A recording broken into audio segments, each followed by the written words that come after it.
Yesu ne wateyo nzenzena wagala era kwesiga muli wena belanga ne wayo joli ne wateyo joli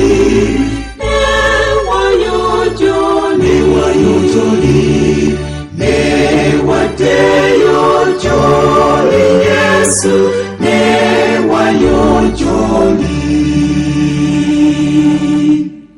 ne wateyo joli Yesu ni wanomu masoko ziyako ebyensi byonna omfule omwana wo ne wayo joli ne wateyo joli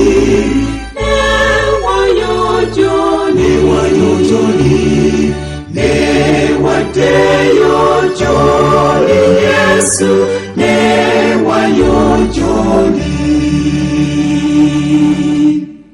ne wateyo joli Yesu ondaze ontukuze omoyo wo abenange tegelenga ndiwuwo ne wayo joli ne wateyo joli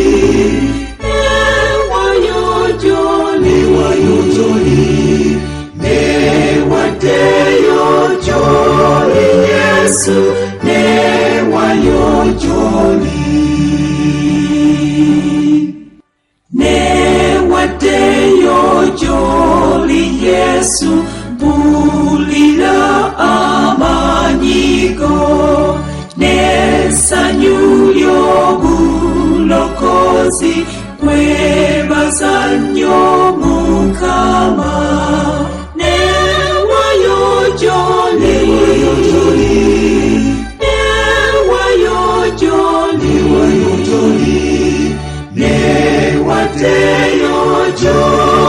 Yesu ne wayo joli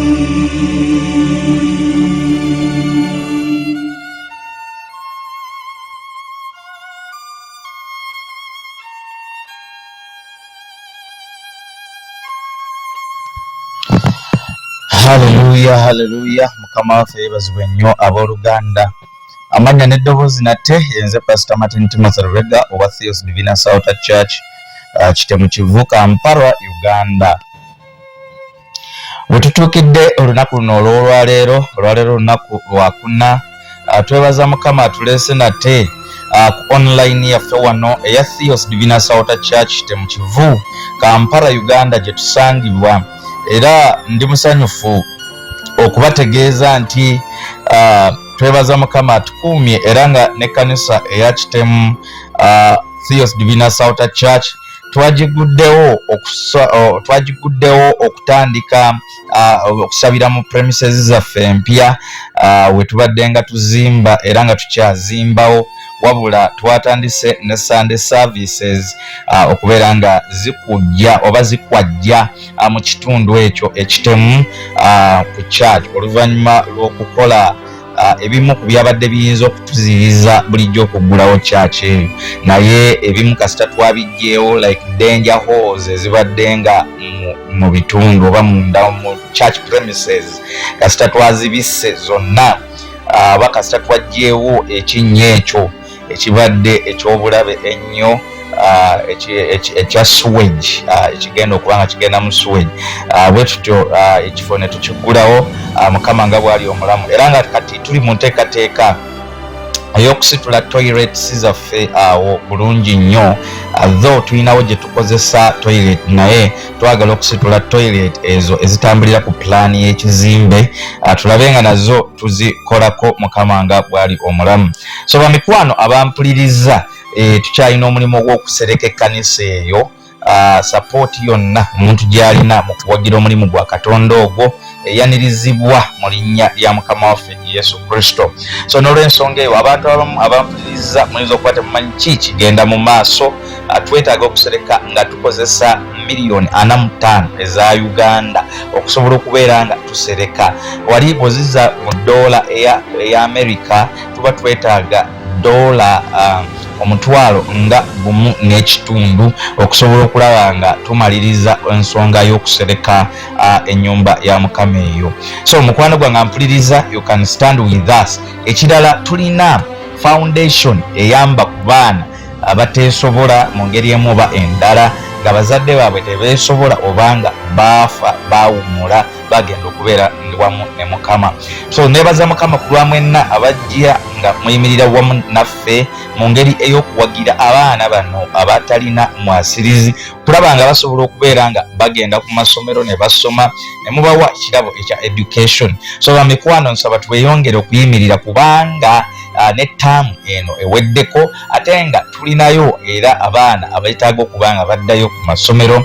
Mulimu n'abamu bo abaawumulanga babanjibwa essente. So n'olw'ensonga eyo mukwano gwange ampuliriza, you can stand with us okusobola okulaba nga omulimu ogwo ogwa foundation eri munda mu church eyitibwa TDCAF nga kiggwayo Theos Divinus Outer Church Charity Foundation, osobola okuyimirirako wamu naffe okusobola okulaba nga tuwagira abaana abo basobole okubeera nga basoma, tusobola okubeera nga tukuwa n'omwana owuwo gw'olonzeewo okugamba nti nze kambeere nga nkwata ku mwana ono bwati, oba wa primary oba wa secondary, kubanga bonna tubalina.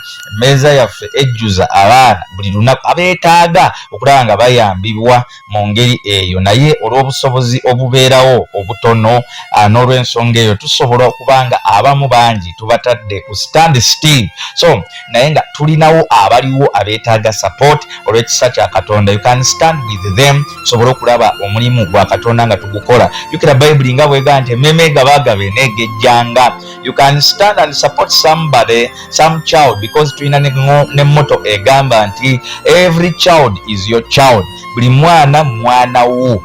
Toganga onogamba nti ali biological yekka ye mwana wo, but every child is your child.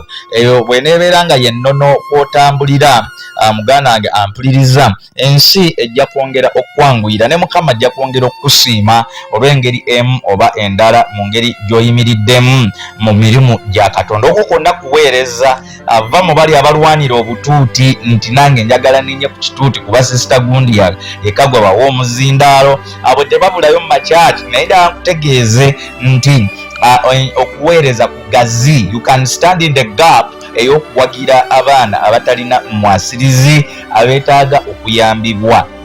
Muganda wange ampuliriza, Bayibuli kyevura begamba kirigasa ki omuntu okulya ensi eno yonna n'afiirwa omwoyo gwe mu Geyeena? What shall it profit a man if he gains the whole world and he loses his soul in hell? So n'olw'ensonga eyo byonna byetulina ku nsi kuno Mukama byatuwadde, ebimu abituwadde nga atukozesanga mukutu oba nga atukozesanga omukutu nyinza guyita ntya, atukozesanga channel ey'okubeera nga tutuusa essente ezimu ku bantu abalala. Abamu ffe Mukama tutaddewo nga tukimanyi tuli bawanika. We are stewards in God's kingdom. Therefore you can stand with the children and you can stand with the church construction project okulaba nga tutambuza emirimu gya Katonda. Kuba ekikulembedde mu byonna bwe tunaatuuka mu maaso ga Mukama ajja tubuuza ettaffaali lyaffe ku God's kingdom lyali ki, liriwa lye twayongerako. So awo ennyongera okukubiriza na mwenna abazze bawagira okubeebaza nti bambi mwebale okwagala Katonda, because abantu abamu okwagala kwabwe bakuleka emabega. Ate nga love works together with giving. You can't say that you love somebody and you can't give him or her anything. So therefore olina okubanga love works hand in hand with giving. Kyovolaba nti ne Bible egamba for God so loved the world that he gave his only begotten son. Oba okiraba ekintu ekyo, he gave something to the world. He gave a precious gift to the world, and that is salvation. So mukwano gwange ampuliriza, wennyini awo wenjagalira ddala okwongera okutegeeza nti twetaaga okulaba nga emirimu gya Katonda tugiwagira, tugiyimiriramu ole obwakabaka bwa Katonda.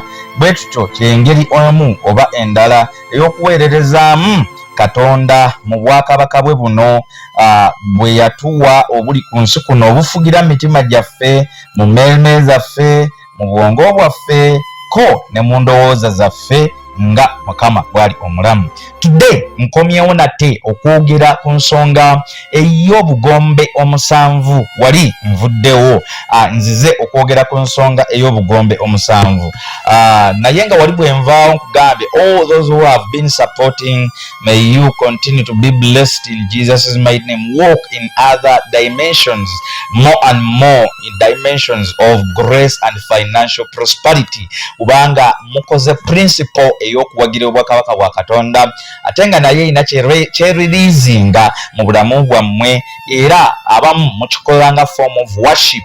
Some people you worship God with your giving, and that is so great and marvelous in Jesus' mighty name. So mikwana mpuliriza, let us press on until we finish, because kyetubulako kitono nnyo kusereka. Kyetubulako kusereka. Mukama bwaba atutadde mu kituli in the gap to do something, yes, osobola okuyimirira ne tusereka omulimu gwa Katonda. Yes, omuntu asobola okukola ekintu kyonna ku lw'omulimu gwa Katonda. Olaba even some people bali alone okubeezaawo, bali alone okubeezaawo bizinensi zaabwe. So n'olw'ensonga eyo, that means you can do anything as long as kiri makubo matuufu okulaba nga omulimu gwa Katonda nga gutambula, okulaba nga gugenda mu maaso. Muganda nga mpuliriza wano wenyingiriddewo ne message eyogera ku 7 trumpets oba ku bugombe omusanvu obwo bwe tulaba obugenda okubeerawo during the end times. Hallelujah. 7 trumpets zino nga bwenzize mbagamba ziri described in book of Revelation, zinyonyolwa mu kitabo ekya Revelation kirite ekyokubikkulirwa. sikulwiseeyo essuula ebeera ya 8 nga bwe twajja tusomako. Olunyiriri twasoma olw'omukaaga paka olw'omwenda, bwe tutyo ne tubuukawo tusoma 19, bwetyo ne tubuukawo ne tusoma essuula y'e11 olunyiriri 15 paka ku 19. So muganda wange ampuliriza, bwe twogera ku Revelation chapter 8 essuula ya 8, okubikkulirwa essuula ya 8 olunyiriri tuva ku lw'omukaaga paka ku lw'omwenda. Olw'omukaaga lugamba nti ne bamalayika omusanvu abaalina obugombe omusanvu ne beeteekateeka okufuuwa.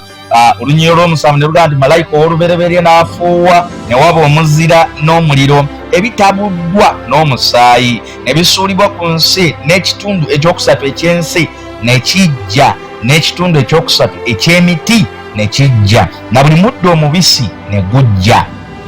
Haleluya.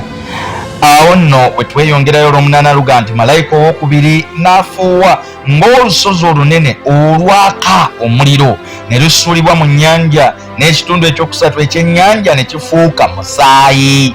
Olunyiriri olw'omwenda ne lugamba nti ne bifa ekitundu ekyokusatu eky'ebitonde eby'omu nnyanja ebiramu, n'ekitundu ekyokusatu eky'ebyombo ne kizikirira. Mukama waffe yeebazibwe nnyo abooluganda. So bwe twetegereza these scriptures, bw'oba weeyongeddeyo bw'otyo osobola okukizuula nti ebyawandiikibwa bino bitunnyonnyola ku nsonga eyo bw'etyo. So muganda wange ampuliriza, bw'oba omaze okwetegereza ensonga zino n'ogenda mu ssuula ey'e11 olunyiriri olw'e15 paka ku lw'e19, ojja kukiraba nga Bayibuli egamba nti malayika ow'omusanvu n'afuuwa, ne waba amaloboozi amanene mu ggulu nga boogerera nga boogera nti obwakabaka bw'ensi bufuuse bwakabaka bwa Mukama waffe era bwa Kristo we, era anaafuganga emirembe n'emirembe. Olunyiriri olw'e16 luga nti n'abakadde 24 abatuula mu maaso ga Katonda ku ntebe zaabwe ez'obwakabaka ne bavunnama amaaso gaabwe ne basinza Katonda. Olunyiriri olw'e17 lugamba nga boogera nti tukwebaza gwe Mukama Katonda omuyinza w'ebintu byonna, abaawo era eyabaawo, kubanga otutte amaanyi go amangi n'ofuga. Olunyiriri olw'e18 lugamba nti amawanga ne gasunguwala n'obusungu bwo, amawanga ne gasunguwala n'obusungu bwo ne bujja n'entuuko ez'okusaliramu omusango gw'abafu n'ez'okuweeramu empeera yaabwe abaddu bo bannabbi n'abatukuvu n'abatya erinnya lyo abato n'abakulu n'ez'okwonooneramu aboonoona ensi. Olunyo 19 ne lugamba nti ne yeekaalu ya Katonda ey'omu ggulu n'ebikkulwa ne walabika mu yeekaalu ye essanduuko y'endagaano ye, ne wabaawo okumyansa n'amaloboozi n'okugwatuka n'ekikankano n'omuzira mungi. Haleluya. Abagamba nti 7 trumpets obugombe omusanvu bwe bwanjulibwa oluvannyuma lwa 7 seals. After the 7 seals obugombe omusanvu bugenda kubeerawo. Bino byonna byensomye muganda nga mpuliriza bigenda kubeerawo oluvannyuma lw'okukwakulibwa kw'ekkanisa. Abalokole olwaleero mu nsi yonna tulindiridde okukwakulwa kw'ekkanisa, anti Mukama waffe Yesu Kristo akomawo kukima ekkanisa, naye agenda kugikima mu ngeri ya kyama. Bayibuli egamba nti baliba babiri oba basatu nga batambula, omu alitwalibwa abalala ne basigala. Balibeera mu nnyonyi nga bali ku flight bagenda, omu n'atwalibwa omulala n'asigala. Abamu ne batwalibwa abalala ne basigala. Piloti n'atwalibwa ate basaabaza abamu ku bo ne basigala, abalala ne bagenda naye. Abamu ku bapiloti bakusigala naye ng'ate be bavuga nga bagenze abamu ku bo. Kale mu ngeri emu oba endala akyengezaako okulaga wano mu nsonga zino nti Katonda oba yateekateeka nti Christ will come, Yesu Kristo ajja kujja in the mysterious event, mu kintu ekijja okubeerawo nga kyakyama ekiyitibwa okwakulibwa kw'ekkanisa. Ti abo bonna abakkiriza Kristo Yesu, they will be raptured alive, bajja kwakulibwa nga balamu. Engoye zo jja zireka wansi, empale zo zijja sigala wansi, obwo busikaati bw'oyambala bujja kusigala, buniigina bujja kusigala, kubanga Mukama Katonda wo Kristo bw'aliba alabise okutwala ekkanisa agenda kujja mu ngeri ya kyama. The rest of the world won't see him. It will be a mystery. The rapture is a mystery. Okwakulibwa kwa kyama. Ensi tegenda kulaba. Ensi kyejja okulaba kiri kimu, that many Christians now they are nowhere to be found. Abalokole bangi babuze, tebakyalina wakusangibwa, babuze, bakwakuliddwa, batwaliddwa mu bire bagenze, wabula bajja kusanga engoye z'abalokole nga zisigadde awo. Muganda nga mpuliriza, zino engoye zetwambala ez'oku nsi tetugenda nazo mu ggulu. During the rapture engoye zitujja zireka emabega, essuuti yo gy'oyambala ijja kusigala emabega, akasikaati ko kajja kusigala emabega, bino ebibanja ebikulwanyisa okutta banno byonna ojja kubireka emabega. Anti kiddemu kikakasibwe nti ensi ya Mukama n'okujjula kwayo, kubanga buli kye tulina tukirina nga bawanika. Omanyi omuwanika? Do you know a steward? A steward is somebody oyo ateresebwa ekintu n'akikozesa ng'ekikye naye nga si kikye, wabula nga muwanika omulungi, akikwata obulungi asobole okubeera nga asiimibwa mukama we. Kikyolina ku nsi kuno? Benzi, oba olina benzi, oba olina mataka, oba olina mamotoka, oba olina bizimbe, muganda nga mpuliriza tebikussa banno, kubanga bino byonna tujja kubireka wano, byakusigala wano, byakulekebwa wano. Omukazi akuttisa munno waakulekebwa wano, omusajja akuttisa munno waakulekebwa wano, ebyo ebirungi ebikuttisa banno byakulekebwa wano, byonna byakulekebwa wano. Ebyo ebikutwala ku baaka banno byakuleka wano, biri byonna byakuleka wano, ebikutwala ku baami b'abendi byakuleka wano. Nkugambye buli kimu kyakuleka wano, teri kyogenda nakyo, teri kyotwala. Tunulira in all history, rapture efaanaganako ne death. Omuntu bw'afa talina kyatwala. Njagala nkutegeeze, ne bamwambaza essuuti ey'ebbeeyi, ne bamwambaza engatto ey'ebbeeyi, ne bamuzinga mu masuuka 50, muganda nga mpuliriza amasuuka ago galivunda ne gafuuka ettaka, kofini zirivunda ne ziddamu ne zifuuka ettaka, ettaka mu ttaka evvumuvu, amagumba galiddamu ne gafuuka evvu paka nga gazeemu ne gafuuka ettaka. Anti tuli bantu ba ttaka, abaatondebwa mu ttaka, abaabumbibwa mu ttaka. The man Adam is a man of the soil. Omuntu ayitibwa Adamu muntu wa ttaka. Erinnya Adamu teritegeeza Adamu jjajja w'abakkiriza yekka eyasooka. Erinnya Adamu naawe ampuliriza liriyo, kubanga erinnya Adamu liva mu kigambo ekya Hebrew Adam ekitegeeza man of the soil, omuntu ow'ettaka. Buli ali awo ayambadde Adamu, olina omanya nti Adamu wa ttaka. Adamu addayo mu ttaka, talina gy'alaga mu ggulu na ttakali. Eri ettaka lijja kusigala wano. Obubina obwo obunene ennyo byonna nfuufu bujja kusigala wano eno, era amabeere ago amalungi ennyo golowooza nti olina okugapiipinga nnyo gapampinge buli gwoyitako agalengere. Mukwano gonna ttaka gajja kuvunda, gajja kusigala wano. Ku nsi we gasigala gavunda gaddayo mu ttaka. Man, omuntu ayitibwa Adamu, man of the soil, omuntu ow'ettaka. Mugala nga mpuliriza, obulamu bwe tulimu busingako ku buno. Obulamu bwe tulimu mu Kristo Yesu busingako ku buno bwe tulimu ku nsi. Obulamu bwe tulina okukolerera busingako ku bulamu bwe tutambuliramu wano olwaleero. Bayibuli ky'obola begamba leero bulokozi enkya musango. Leero bulokozi enkya musango. Gana nga mpuliriza, bw'atambula ng'opulaninga okukwata abaana b'abeene, saddaake banno weeyagala ofune ebizimbe eby'amaanyi kibuga Kampala. Yala nkutegeeze muganda nga mpuliriza, ebyo neno by'onobikola ojja kumaliriza nga ogenze. Mukaano gwange ampuliriza, kyennyamiza nti bw'onootuuka mu maaso g'entebe y'omutonzi wo anaakubuuza, kale ono wajjawo waaki? Watta waaki? Kale nga ggwe tebaakutta. Njagala nkutegeeze, bw'oba watta ku muntu, bw'oba wajja mu ku lubuto, fukamiza ogaa nti Mukama kitange onsaasire nze alina ebibi. N'okusaasira kwa Katonda leka kutuuke ku ggwe, era agenda kusaasira. Nanti kyesigwa ekyo ekyogerwa mu Bayibuli kyegamba nti bwe twonoona ne tufukamira ne tusaba okwenenya, mwesigwa okusonyiwa ebibi byaffe. Leka ate sitaani aleme eggulumiza bibi bye wakoledde. Tandika okwesalira omusango ng'ogamba Katonda tannakusonyiwa. Bw'ofukamira ne weenenya, manya akusonyiye. Wabula ky'ofuba okuddamu okulaba nga tokola, fuba okulaba nga toddamu kwonoona. Mu ekyo ekintu ky'omaze okwenenya mu maaso ga Katonda, tambulira mu kisa kya Katonda, tambulira mu kwagala kwa Katonda.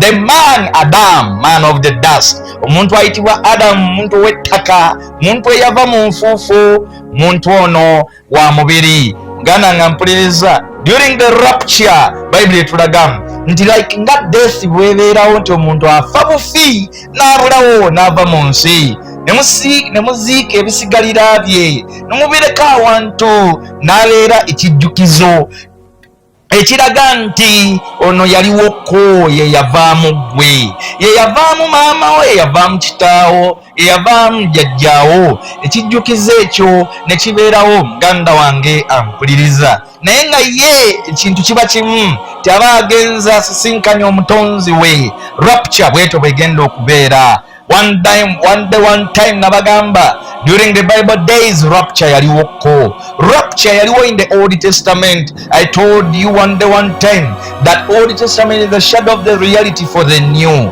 Endagaano enkadde kyekisiikirize ky'obukakafu bw'eno empya. During the Old Testament, the man called Enoch, musajja ayitibwa Enoka, yatambula ne Katonda. Bayibuli nga bwetulaga nti Enoka yayagala Mukama, n'atambula ne Mukama, era obudde ne butuuka Enoka n'akwakulwa. Enoka yatwalibwa n'abeera ne Katonda, yagendera mu kiyitibwa rapture, kiyita okwakulibwa, kubanga Enoka yanoonyezebwa teyazuulibwa. Naye Katonda bwe yalaba nga tewaaliwo mujulizi eyalaba nga Enoka agenda, bwe kityo ogwaddako n'agamba wajja baawo omujulizi. During the Old Testament, omusajja ayitibwa Nabbi Eriya yali atambula, wabula ku luno Mukama yalekawo omuzaana oba omuweereza wa Nabbi Eriya ayitibwa Erayisha oba Elisa. bw'ati Elisa n'agoberera Eriya n'alaba Mukama ng'atwala Eriya. Bw'ati Elisa bw'asikira double portion anointing. Elisa bw'atyo bw'asikira double portion anointing. Eriya n'ayambuka n'alinnya mu bire n'atwalibwa n'amagaali ag'omuliro.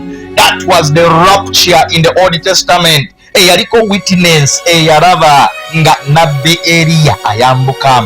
The third rapture eyokusatu gye tulaba, it was the rapture of Jesus Christ himself. Anti Yesu Kristo yennyini bw'atyo yatuuka akadde. Yesu Kristo ng'alina okuddayo mu ggulu, amaze emirimu gye ku nsi, ayambuse mu ggulu. Yalina okwambuka nga abayigirizwa balaba. In the Bible we have 3 kinds of raptures ze tulaba ezi zaaliwo. Zino nno kyagala okutegeezako okutegeeza ku byonna muganda nga mpuliriza byaliwo ng'osobola okutegeera enjiri. Amaanyi g'enjiri gakukyusa muntu wo wa munda, because ono ow'okungulu waakusigala. Bayibuli egamba during the rapture, mu biseera eby'okwakulibwa, this man Adam ow'omubiri ono yabumbibwa mu ttaka mu nfuufu. Muganda nga mpuliriza ajja kukyusibwa. Mukama waffe yeebazibwe nnyo abooluganda. Bayibuli nti enfuufu ejja kufuuka, guno omubiri gujja kufuuka gufuuke ogutafa. Mukama waffe yeebazibwe nnyo abooluganda. Guno omubiri gwa Adamu ow'omu ttaka gufa gusaanawo. Muganda wange ampuliriza. Era during the rapture still ekintu kyekimu kijja kubaawo. Waliwo heavenly mechanism ejja okulabika ne bannasayansi gye batamanyi, anti omubiri gugenda kubeera ne kye tuyita metamorphosis. Gugenda kukyusibwa okuva mu certain form gudde mu form endala. N'olw'ensonga eyo gufuuke omubiri ogutasaanawo ogutazikirira. During the rapture, all the dead in Christ shall rise up when they hear the sound of the trumpet. Bwe banaawulira akagombe nga kavuze, abafu mu Kristo bonna balizuukira. Njagala okutegeeza akagombe akakoogerwako mu Basesalonika kanjawulo ku buli obugombe 7. Kano kakuzuukusa bafu bonna abaafiira mu Kristo Yesu. Hallelujah. Their bodies shall rise up again. Hallelujah.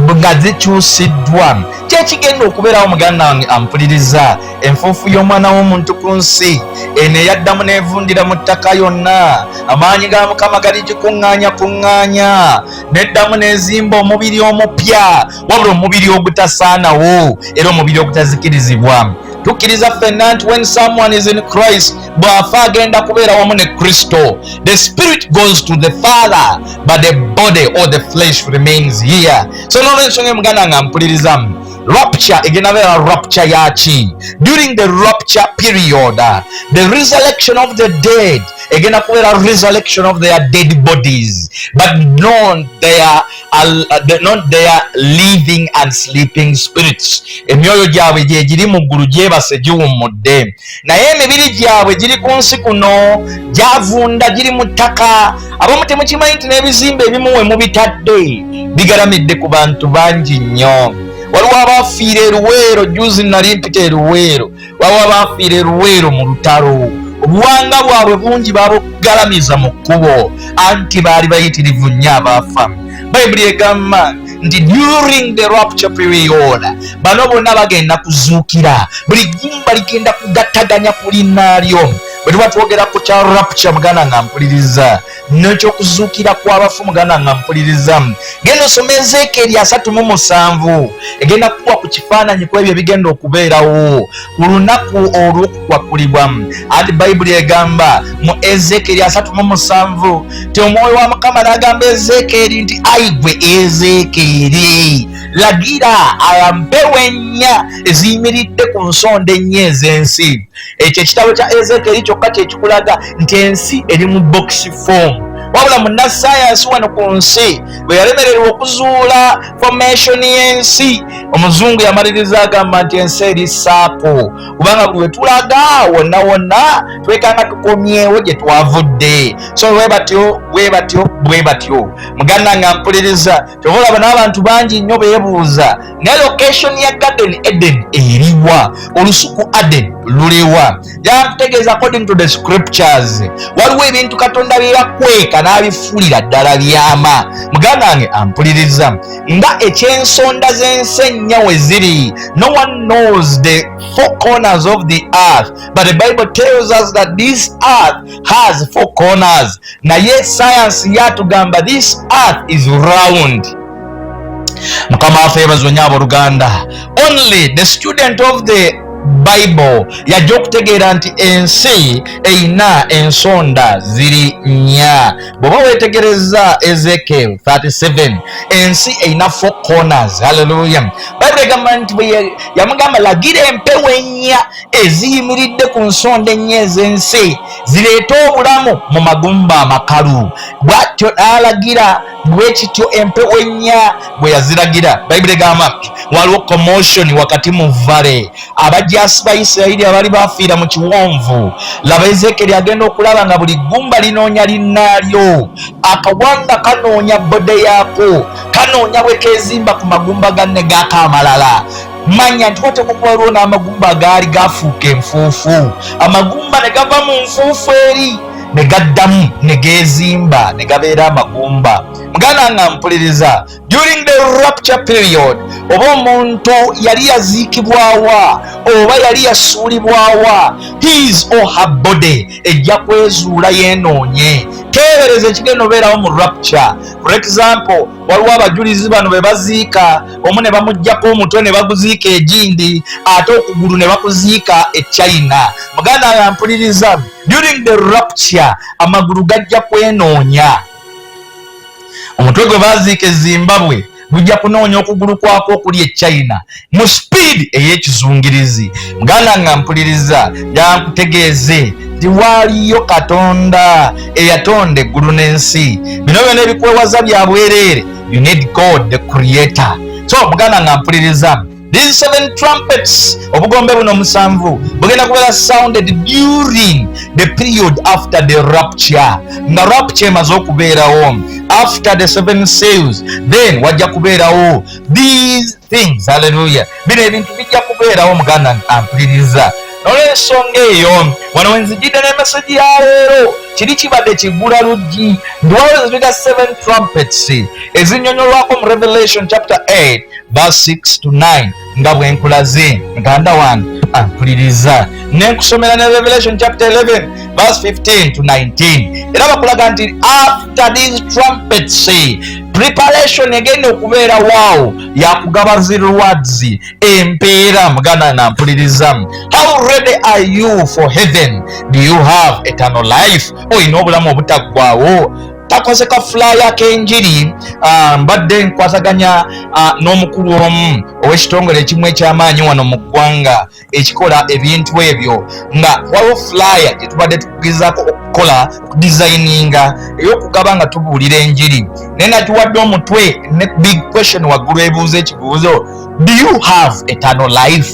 Do you have eternal life? Oyina obulamu obutaggwaawo. Wandibanga oyina emmotoka ez'ebbeeyi naye ng'olya bulamu bwa ku nsi naye nga tolina bulamu butaggwaawo. Gana nga mpuliriza, you need eternal life. Weetaaga obulamu obutaggwaawo. Gana nga mpuliriza, ensi etambula eyiiya obulamu obutaggwaawo. Abantu bangi bagezezzaako okuyiiya obulamu obutaggwaawo naye bubalemye okutuukako. Muganda wange ampuliriza, Abamerika balina projects nyingi nnyo ze bagezaako okukola nga banoonya kimu, eternal life, obulamu obutaggwaawo. Abazungu balina project eternal life nga kye banoonya bakoze batya okulaba ng'omuntu awangaala n'abeerawo ku nsi nga tavaawo, naye ezo zonna project zigudde butaka olw'ensonga nti project eternal life nzibuzibu. Muganda wange ampuliriza, the eternal life is in Christ Jesus. Lwansonga guno omubiri ogulaba tegusobola kubeerawo myaka gyonna na bbanga lyonna. Owangaala emyaka 10. Muganda wange ampuliriza, you will need the immortal body from Jesus Christ. Jali kuwamu. Jesus Christ is our first example. When he rose from the dead, yazuukira omubiri gwe gufuusiddwa mulala nga gufuuse mupya ng'era gufuuse immortal. Bible kyekigamba for this mortal body will have to be twisted, changed in the twinkling of an eye. There should be a metamorphosis process egenda okukyusa omubiri guno okubeera ogwa flesh oba okubeera perishable body gufuuke imperishable one. Hallelujah. Kino kitegeeza emmotoka nebwekoona obeera tokyafa, obeera nga bano abaana firimu ze balaba eza Terminator, obeera tokyafa ate n'ebyuma byo ebya Terminator bimanyi okumenyeka mbu ate ne biddamu ne byepanga, naye omubiri gujja kuba tegusaanawo. This is what the Bible tells us. Abazungu bagezezaako okuyiya project eternal life, bagezezaako gatta ebintu bingi nnyo bateekewo batondere omuntu obulamu obutaggwaawo, ne project zaabwe zonna ezisinga obungi zigudde butaka. Balinawo ne program gye balina egamba nti omuntu asobola okufa ne bajjamu obwongo bwe, era obwongo obwo ne babuteeka mu muntu omulala omulamu. Omuntu ono n'abeera nga abehavinga ng'oli omugenzi abadde yafudde. Bali muganda wange bino byalengezaako okukulaga, bino byonna bagezaako okuyiiya eternal life. The devil is working tirelessly. Omusirabe sitaani akola nnyo obutaweera kubanga akimanyi alina okuyiiya obulamu obutaggwaawo afere ensi, olwo abantu batandika okugamba nti now what do I need? Kikye neetaaga? Zeetaaga bulamu butaggwaawo kubanga obulamu butaggwaawo Yesu ne Yesu ne waba tabumpadde, era eno ensi waliwo technology ampa eternal life. Muganda wange ndaba nkutegeeze, that is not eternal life. Science technology can help to prolong someone's life, but it will never give you eternal life. Eternal life is living forever and ever. Muganda wange ampuliriza. Hallelujah. Onanjagalira okutegeeza nti how ready are you? Do you have eternal life? Because the trumpets will sound. Obugombe bugenda kufuuyibwa. The seven trumpets. Ogwayita omulundi gule twayogera ku trumpets bbiri ezasooka. Olwaleero njakwogera ku trumpet emu bumu bweti eyitibwa the third trumpet, akagombe akokusatu. The third trumpet judgment is like the second, except it affects the world is fresh water, lakes and rivers instead of the oceans specifically. So a great star blazing like a torch falls from the sky and poisons a third of the water supply. When you check in the book of Revelation, Revelation chapter 8 verse 10, this star is given the name wormwood, and many people die in verse 11. So in botany, wormwood, Artemisia abyssinium is a shrub-like plant noted for its extreme bitterness and poisonous properties. Muganda wange ampuliriza, kambikuddize mu lulaffe olwawano luyite olunabuddu. Muganda wange ampuliriza, akagombe kenzirako olwaleero kwogerako ke kagombe akokusatu. Bw'obeera osomye mu kitabo ekyo ekya Revelation, kiyite ekyokubikkulirwa essuula ya 8, si kulwiseeyo n'olunyiriri lujja kuba lwa 8. When you check very well, Bible egamba malayika owokubiri n'afuuwa ng'olusozi olunene olwaka omuliro ne lusuulibwa mu nnyanja, n'ekitundu ekyokusatu ekyennyanja ne kifuuka musaayi. Mukama waffe yeebazibwe nnyo abooluganda. Eyo ye yali second trumpet gye twasomako. Nembawa example mu Exodus chapter 7 verse 20 to 21. Bible ng'etulaga nti this thing ekigenda okubeerawo, it is the same thing that happened in the book of Exodus, ekyaliwo mu biseera bya Exodus, mu biseera ebya ancient Israel nga eri mu kuva mu nsi eya Egypt wano emisiri mu Africa, ku ttaka lya Africa. Muganda wange ampuliriza, wawo kyetuyita the second trumpet nekyetuyita the third trumpet. Nabagamba these 4 trumpets zikosa bintu bya ku nsi kuno. Mukama waffe yeebazibwe nnyo abooluganda. because nabagamba the figure 4 number 4 etega nnyo okutegeeza ensi. Mukama waffe yeebazibwe nnyo abooluganda. In prophetic terms, biblical prophecy oba biblical prophetic numbering, a number 4 etera kutegeeza ensi we tuli. Mukama waffe yeebazibwe nnyo abooluganda. Lwaki? Bayibuli nagambye okusooka etulaga ensi erina 4 corners. Hallelujah. Erina ensonda 4. So n'olw'ensonga eyo the number 4 in the Bible etera kukiikirira ensi. Mukama waffe yeebazibwe nnyo abooluganda. Etera kukiikirira ensi n'ebyokunsi, etera okukiikirira generations, etera okukiikirira abantu, etera okukiikirira bingi. Mukama waffe yeebazibwe nnyo abooluganda. Naye ng'ebiri major byebyo. So tugenda kutunulira the third trumpet. Era nabagandi buno 4 trumpets ezisooka zonna bw'oba ozeetegereza zirumba ebintu by'okunsi ebyobutonde bw'oba ozisomye bulungi nnyo okutuukiriza issue eya number 4 in the Bible. When you read the book of Revelation, okubikula essula ya 8 sikulwiseeyo ngenda kusomera lumu 2 3 4 5 6 7 8 9 ngenda kusomera lwa 10. Katusome olunyo olw'ekkumi lugamba bwe luti nti malayika, in fact buwuliriza bulungi nnyo. Some Christians olumwa musoma Bible mukisoma nga newspapers. Gundi afudde ne bamuziika, gundi abadde bwati n'aba bwati. Muganda wampuliriza, when we read the Bible we also study the Bible. We don't just read the Bible. Some Christians are good Bible readers but they can't study the Bible. When you read the Bible, take time to study the Bible. Bw'osoma Bayibuli twala obudde okuyiga Bayibuli.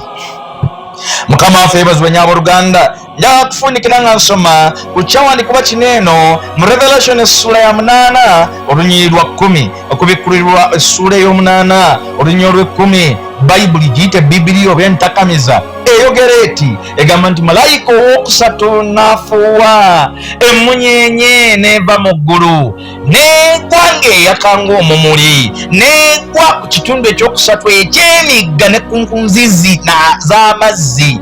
Oh my God. Let me read this Bible verse again. Revelation chapter 8 verse 10 okubikkulwa essula ya 8 olunyiriri olw'ekkumi. Babigamba nti malayika owookusatu n'afuuwa, emmunyeenye ennene n'eva mu ggulu n'egwa ng'eyaka ng'omumuli, n'egwa ku kitundu ekyokusatu eky'emigga ne ku nzizi z'amazzi. Muganda nga mpuliriza, can you think about this? Oyinza okulowooza ku kino, ekitundu ekyokusatu eky'amazzi, ekitundu ekyokusatu eky'emigga, 1/3, ekitundu ekyokusatu eky'emigga.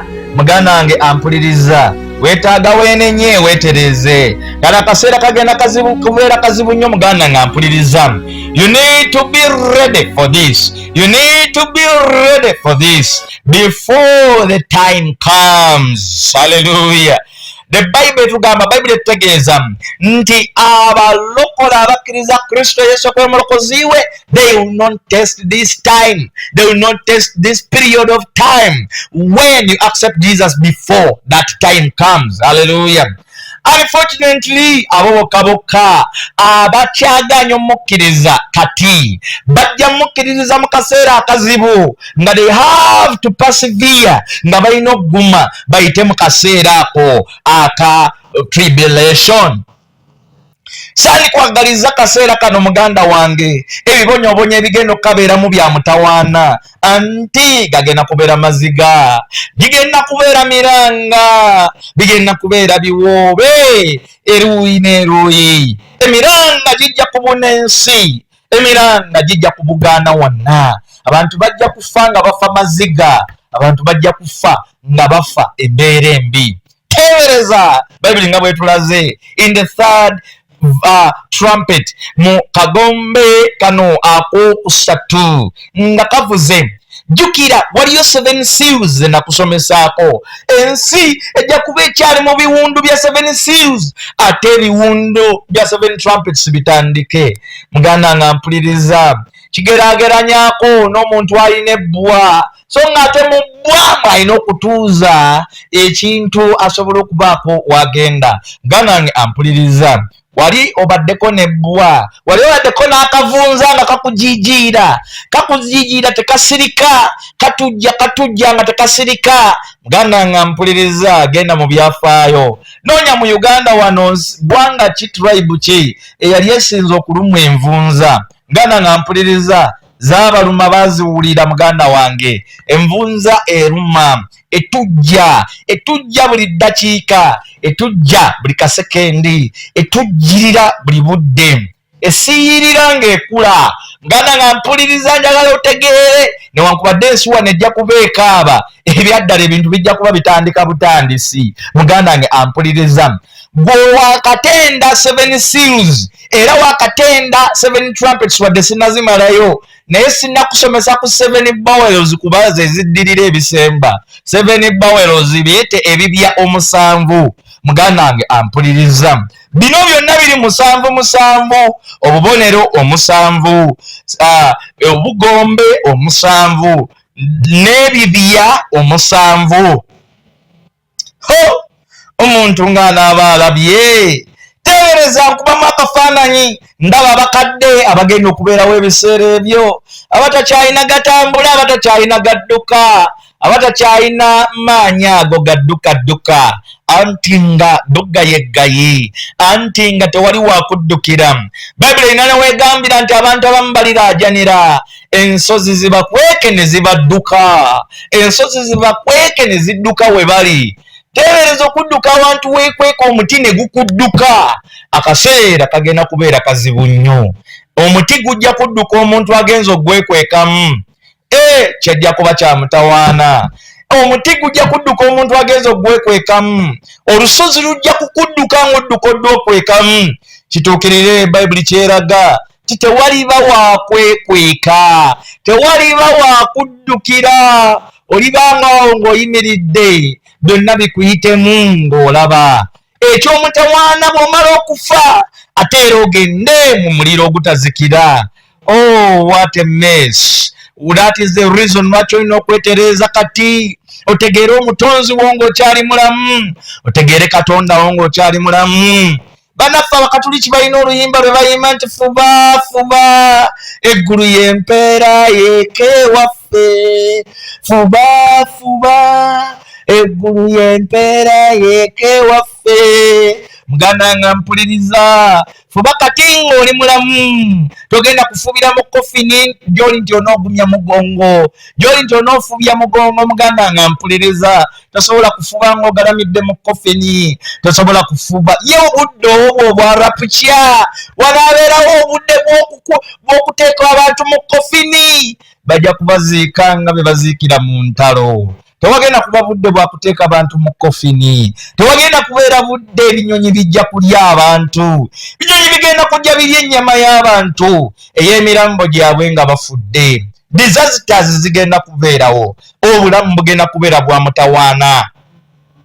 Muganda nga mpuliriza, siikulojjere ne nkumalirayo byonna, naye njagala otegeere nti ensi ejja kubuna ekivundu. Bayibuli eyinako oyo atugambe mu bubonero buli, mu bugombe buno bugenda okuvuga, anti kali ak'Emisiri ka mutawaana. Ak'Emisiri bw'okamaliriza waliwo kano akaddako. Ak'Emisiri ke kali ak'okubiri ke nakugamba, amazzi nanti gagenda fuuka omusaayi, nga Misiri nayo amazzi bwe gaafuuka omusaayi mu biseera bya Falaawo, anti amazzi gagenda fuuka omusaayi mu nsi. Teebereza genda okusumulula tankayo ne taapu nga efulumya musaayi oguwedde emirimu. Kumwe, how many of you gentlemen and ladies abasobola okubeera nga munywa amazzi ag'omusaayi? That will be very terrible, terrible, terrible and terrible. Muganda nga mpuliriza, kigenda kubeera kya mutawaana nnyo. Please ladies and gentlemen, waliwo oli agambye nti nga tatandise na ladies ng'ate bagamba ladies first. Batero gamba ladies first mu byakabi, naye mu by'omutawaana ladies last. So muganda nga mpuliriza, njagala nkutegeeze, kagenda kubeera kaseera kazibu, kaseera ka mutawaana. This is the high time wekkiririze Yesu omutwala abeere mulokozi wo, owone entujje eno, owone mutawaana gino.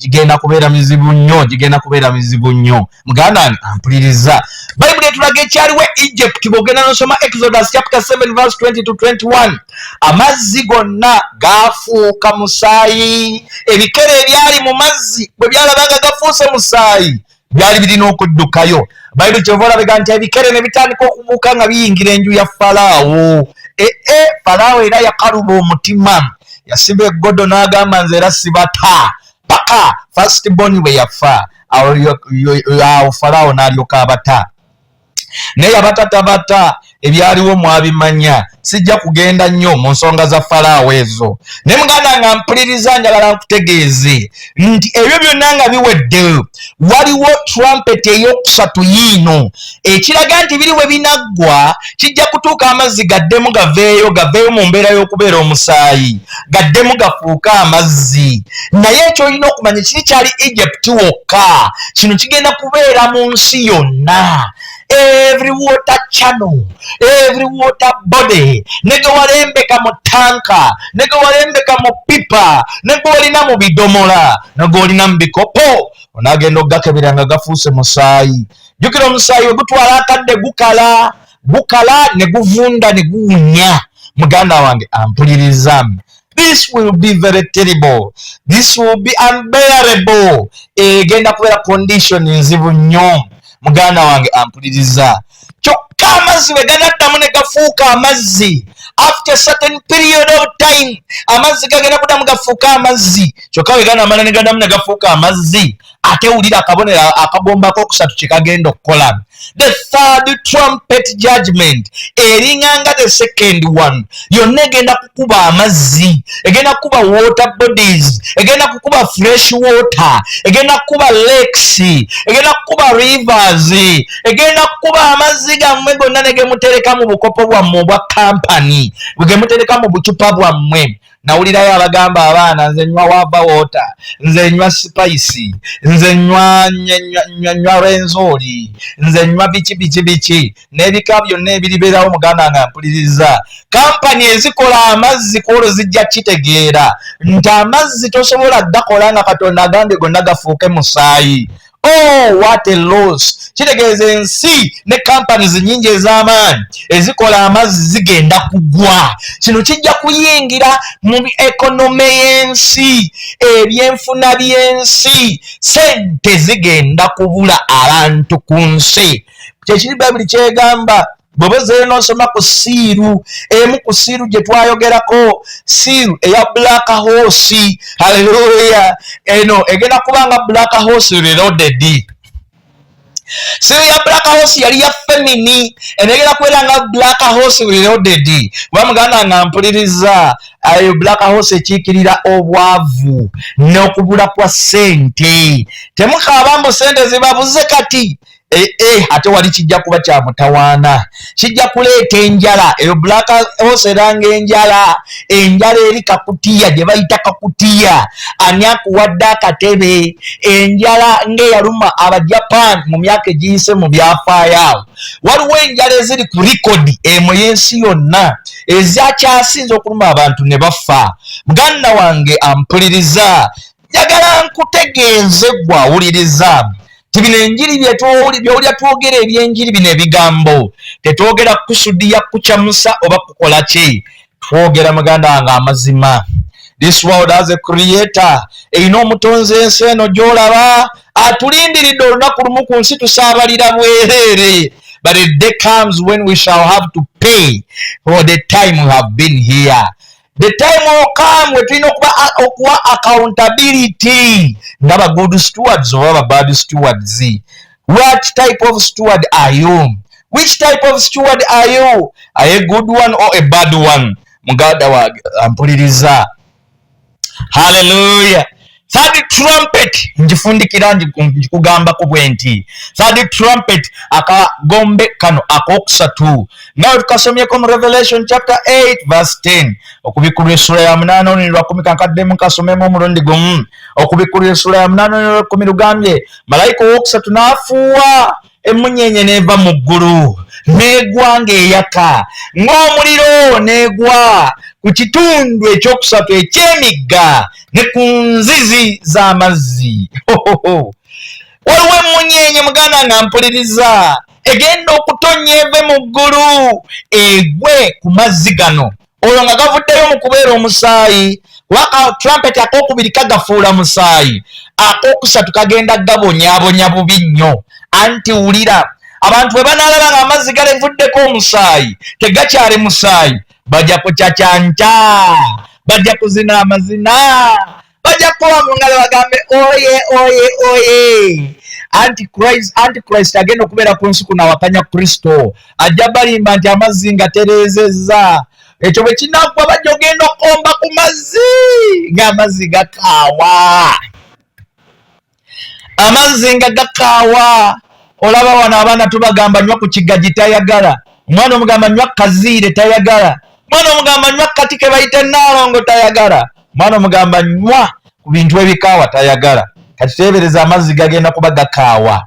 Emmunyenye eri ereeta kye bayita okukaawa, eri emmunyenye gye bayita wormwood, ereeta kye bayita okukaawa, ereeta kye bayita okukaawa. Mukama waffe yeebazibwe nnyo abooluganda. Kanziremu kusomere olunnyo olw'ekkumi kandi okumalireyo n'olw'ekkumi n'olumu. Bayibuli egamba nti malayika owookusatu n'afuuwa, emmunyenye ennene n'eva mu ggulu n'egwa ng'eyakanga omumuli, n'egwa ku kitundu ekyokusatu eky'emigga ne ku nzizi z'amazzi. Olunnyo olw'ekkumi n'olumu ne lukugamba n'erinnya ly'emmunyenye liyitibwa Abusinso, n'ekitundu ekyokusatu eky'amazzi ne kifuuka Abusinso, n'abantu bangi ne bafa olw'amazzi kubanga gaakaayizibwa. Wulira amazzi ago agakaawa, Abusinso, emmunyenye bagiyita Abusinso. The star is given the name Abusinso. Wormwood. Hallelujah. Many people will die in verse 11. Abantu bangi bagenda kufa kubanga amazzi gagenda kukaawa nnyo. Emmunyenye Abusinso egenda gakaaya. Mukama waffe yeebazibwe nnyo abooluganda. In botany wormwood era kyekyogerebwa in brackets Artemisia with Artemisia. Absinthium. Artemisia absinthium. Mukama waffe yeebazibwe nnyo abooluganda. Absinthium, Absinthium. Absinthium. So in brackets wormwood ye Artemisia absinthium. Eno ye shrub-like plant eri noted for its extreme bitterness and poisonous properties. Emmunyenye egenda kuba nga tekaawa bukaayi kyokka.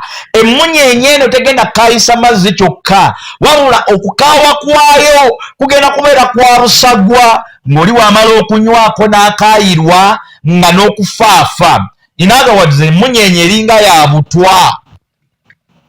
Era wormwood is the name of a star in the book of Revelation chapter 8 verse 10 to 11. Nga bwe tugikusomedde. That the third angel sounded his trumpet, and a great star, blazing like a torch, fell from the sky on a third of the rivers and on the springs of water. The name of the star is wormwood. A third of the waters turned bitter, and many people died from the waters that had become bitter.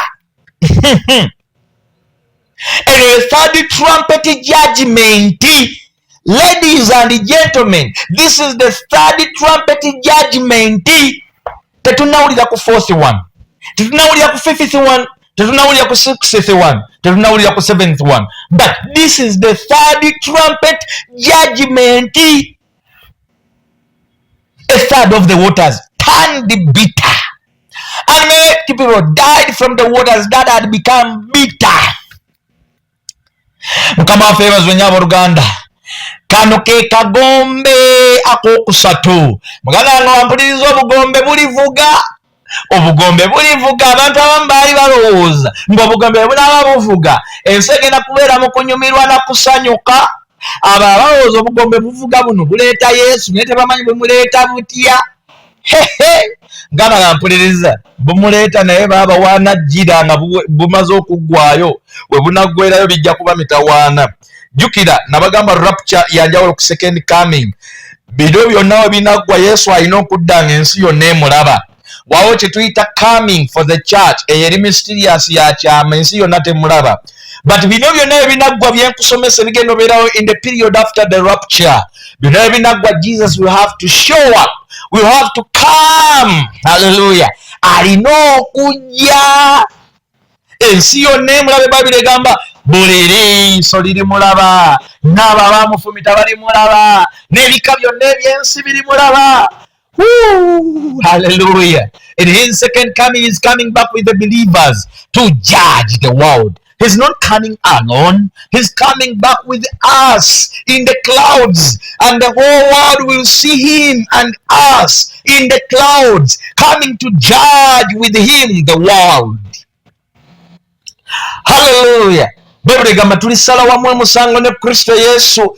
Teweewuunya tuligusala naye tutya. Yensonga lwaki alina namulondo ennene ne naffe tulinayo bwe namulondo obutono. Kyobala Bayibuli egamba nti nendaba namulondo nnyingi. Judith Babirye yakabayimbira akayimba. Akayimba ko yakayimba n'akajja mu kitabo kya Revelation. Ekigamba nti nendaba namulondo nnyingi, nendaba Yesu ow'ekitiibwa, nendaba abantu. Ebyokuyimba mu nvireeko kuba eddoboozi lyafudde dda. So luyimba mulutegedde. N'olw'ensonga eyo n'alaba namulondo nnyingi, n'alaba abantu nga batudde okwo.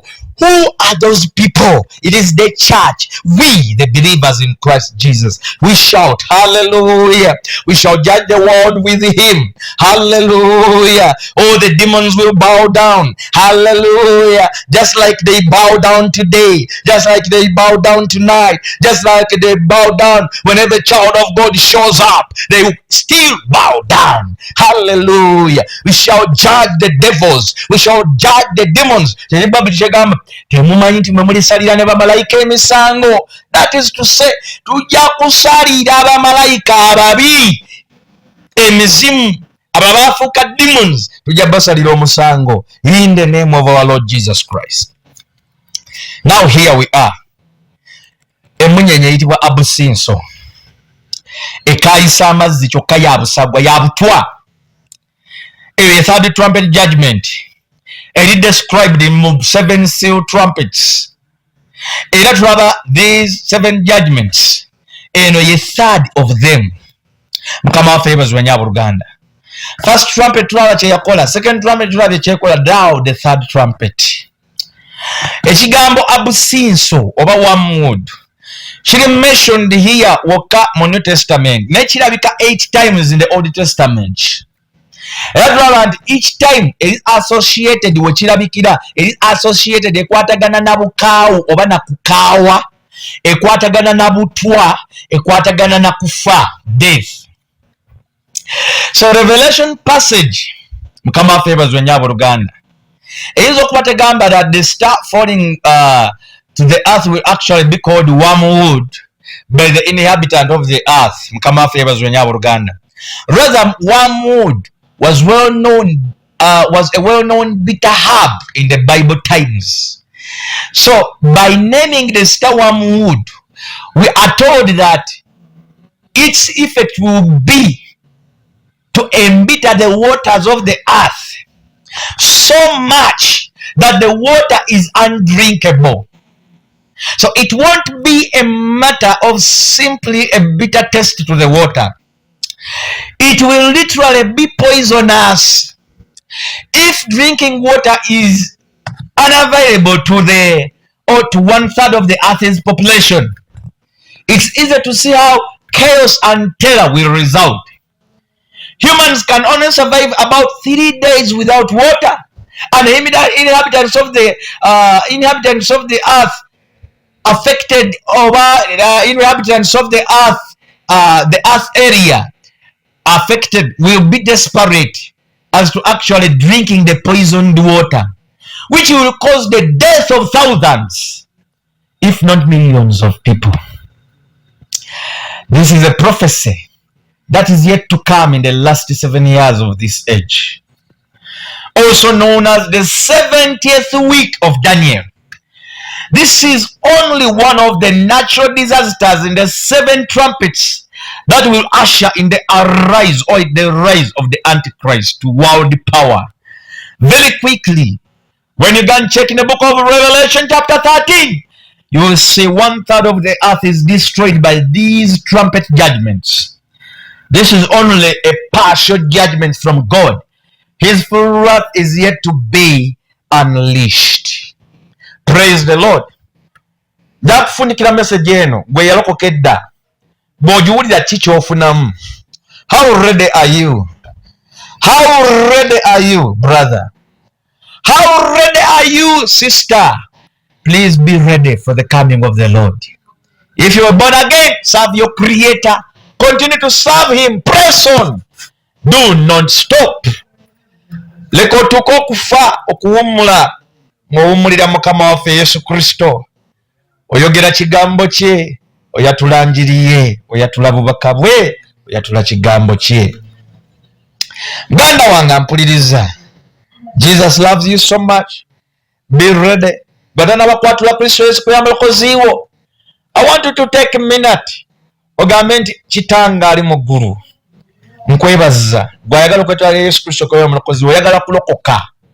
Yatula essaala eno bw'omala onkubire ku nnamba y'essimu +256 7574 20020 oba weereza WhatsApp message +256 7574 20020 bwotyo ontegeeze ku WhatsApp, otutegeeze ku Theos Divina Sauta Church, otugambe nti nze neetwalidde Yesu Kristo okubeera mulokozi wange. Ebisigadde tunaabikunnyonnyola, tukubuulire engeri gy'otandikamu olugendo lw'obulokozi. Ayagala okulokoka gamba nti Kitange ali mu ggulu. Nkwebaza olw'omulokozi Yesu Kristo gwe wampa okunfiiririra era mbadde simukkirizanga, naye olwaleero mpulidde enjiri, ntegedde nti sisobola kulokoka awatali ye. Mmaliridde n'emmeeme yange n'omwoyo gwange n'omubiri gwange okwewaayo eri Yesu Kristo okubeera omulokozi wange. Era oluggira omutima gwange nduggulawo, ngamba nti Kristo yingira ojje mu nze, beera mulokozi wange era obeere Katonda wange. Okuva n'olwaleero njatula nti ndokose, nfuuse mulokole. Fuga obulamu bwange era onfuule ky'oyagala mbeere. Nzikiriza nti amannya gange gawandiikibwa mu kitabo eky'obulamu n'okuzuukira, gakakasibwa mu kitabo eky'obulamu n'okuzuukira nga bwe gawandiikibwayo edda ng'ensi etandika. Nzikiriza nti gakakasibwamu obutaggibwamu mu linnya lya Yesu. Amiina. Muganda nga mpuliriza oyatudde essaala y'olugendo lw'obulokozi. Tukubire ku nnamba y'essimu eyo tukubuulire bwe kitambula, tukubuulire bw'otandika, tukubuulire bwe kiggwa. Mukama waffe yeebazibwe nnyo. Nsigadde nze Pastor Martin Timothy Lubega wano ku nsi eyeddira engabi, akabbiro Jerengesa. Omubala gwaffe kali kutanda. Njagala nnyo kabaka wange owa Buganda wamu n'abakulembeze baffe abatutwala mu ggwanga. Mukama bampeere nnyo omukisa, twongere okubasabira abakulembeze baffe beeyongere okubeera abalamu, ate Mukama abawa amagezi agatereeza eggwanga Uganda era agalituusa ku bukulembeze obusufu obulungi ennyo. Mukama nga bw'ali omulamu. Mukama bankuumire, mbaagala nnyo mu linnya lya Mukama waffe Yesu Kristo. Mukama abankuumire. Stay blessed. Osobola okuweereza tithe yo oba offering yo online ekiweebwayo kya service eno. Mukama abankuumire.